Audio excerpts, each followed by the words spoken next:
Bonjour, bonjour. Je vous aurais bien parlé de la coutellerie ou des maisons à colombage. Mais non, si je suis ici dans le Puy-de-Dôme, c'est avant tout parce que c'est sur la route de notre Tour de France des familles. Committed chez Papa Papou, c'est que ça grimpe, hein. Bienvenue à Thiers. Allez, hop hop hop, on se dépêche. On a rendez-vous avec Kirsten et Xan.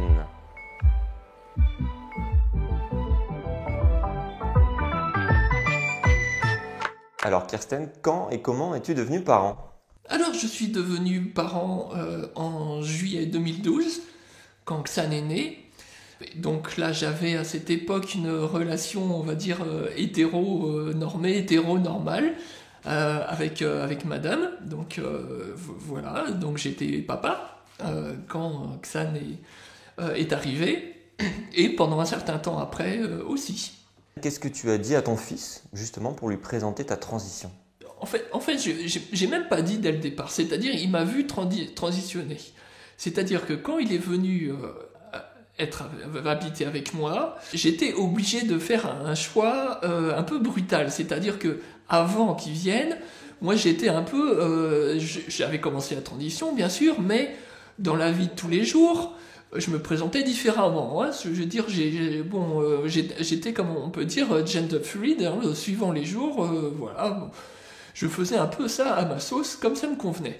Seulement là, avec l'école, il a bien fallu que je me décide de me présenter d'une certaine façon. Moi, je voulais pas avoir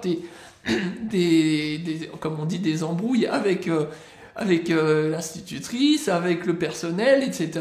Bon, je voulais pas changer de look tous les jours, donc c'est là que ça m'a poussé justement à être à plein temps en fait dans mon genre de destination.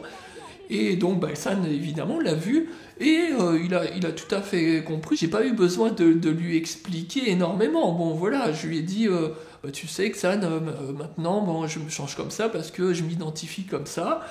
Et puis ensuite il est allé au jugement pour mon changement officiel de genre sur les papiers.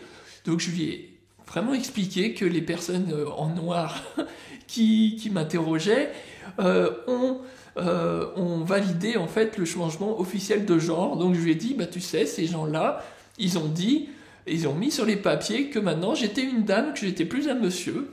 Et puis Xan, il dit, ah bah d'accord, bon ben les gens ont dit ça, bon ben très bien, et voilà, maintenant t'es une dame. Voilà. Et est-ce que ça a changé votre relation d'une manière ou d'une autre? Ah pas du tout. La relation est exactement la même. Il y a des détails qui changent, bien sûr. Par exemple, la manière dont il m'appelle. Bon, je lui ai expliqué qu'il fallait qu'il m'appelle par mon prénom, Kirsten, qu'il m'appelle pas papa, dans les lieux publics en tout cas. Mais de toute façon, il s'est très vite fait à cela. Donc il m'appelle plus du tout papa, il m'appelle Kirsten tout le temps, quel que soit l'endroit.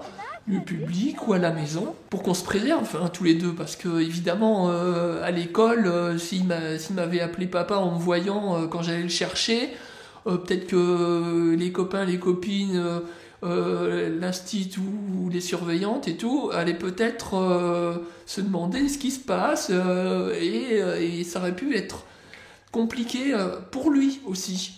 Et Kirsten, ça vient d'où? Alors Kirsten, c'est un vieux prénom des pays scandinaves. Ça m'a pris un certain temps quand même avant de réfléchir pour ça. C'est plus difficile de choisir un prénom pour soi-même que pour ses enfants, je pense.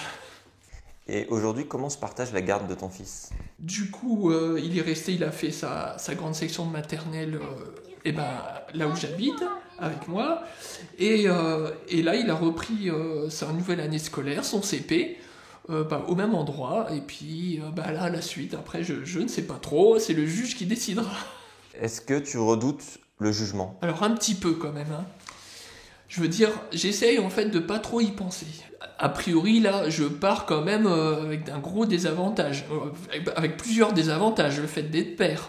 Déjà, parce que quand même, bon, il y a un peu plus d'équilibre actuellement. Quand il y a un jugement de divorce avec des situations équilibrées entre le père et la mère, c'est quand même la mère qui obtient la garde en général. Hein.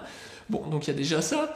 Le fait d'avoir fait une transition, même si maintenant la loi explique que ce n'est plus un critère, que ce n'est plus une maladie mentale, reste le fait quand même que la transphobie existe quand même, et sans doute aussi chez les juges, donc il y a eu des exemples avec ça, donc c'est aussi en ma défaveur. Moi en tout cas j'ai pas envie de perdre tout, quoi. Enfin je veux dire complètement, j'aimerais bien pouvoir avancer des arguments et qu'il y ait un jugement un peu équilibré.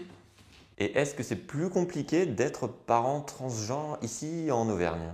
Eh ben en fait j'en sais rien, parce que ici tout se passe bien, que j'aille faire des courses, que j'aille à l'école ou n'importe quoi, au quotidien jusqu'à présent avec San, il n'y a eu aucun souci, et si tous les parents trans pouvaient vivre ça, ça serait drôlement bien. On embrasse très fort Kirsten et Xan, on leur souhaite tout le meilleur. Merci pour ce témoignage précieux et plein de fraîcheur. D'autres émotions à venir sur la route. On reprend tout de suite notre Tour de France des familles committed chez Papa Papou. Bien, c'est reparti. À bientôt.